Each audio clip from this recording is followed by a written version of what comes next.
Welcome back into the Sports Source. This segment brought to you by Southeast Termite and Pest Control. You see their website. Have you seen termites out yet? They are flying around. The swarmers are in the air. They're all over the place. The problem is, as we pointed out before, if you see swarmers around your house, that means you probably already have a colony of termites working their way through the wood in your home. You can kill termites. You can prevent termites. You can do so by calling Southeast Termite and Pest Control. Nobody does a better job of eradicating the termite issues in East Tennessee than my friends at Southeast Termite and Pest Control. All right, much more still to come. Ken Sparks, Lane Kiffin, Clint Sterner, Diamond DeShields, on and on and on. First, a pair of national columnists hammered John Currie this week for his mishandling, in their opinion, of the Frank Hart situation at Kansas State. The worst came from CBSSports.com, where a former Kansas City Star newspaper reporter penned a column that included the following.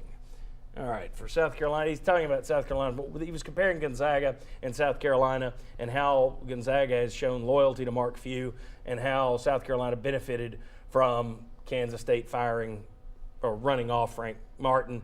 He talks about, do you know who John Currie is? He's the man, through a lack of loyalty and a catastrophic mistake of arrogance and short-sightedness that could damage Kansas State athletics for a very long time, most responsible for it being South Carolina here at the Final Four.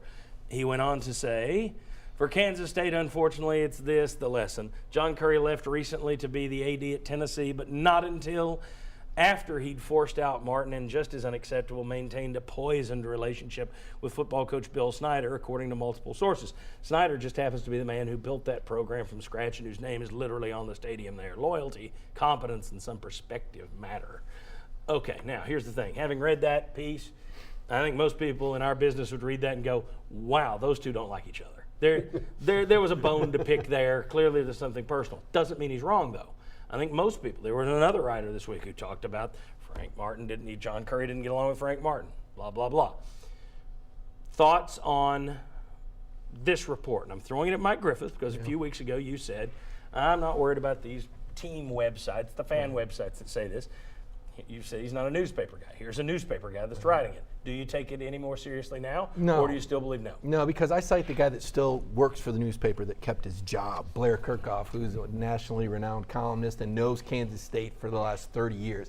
I don't know who this guy is. I know this. I know that when John Currie was at Kansas State over 8 years, he tripled their fundraising. He won a football championship, a baseball championship, and a basketball championship in 8 years. And as for a poison relationship with Bill Snyder, I don't see Snyder saying it, and I also don't see a lot of people inviting Bill Snyder to their lunch breaks. I mean, he's not exactly the easiest coach to get along with, and neither was Frank Martin for that matter. And let's also talk about what the issue was with Frank Martin.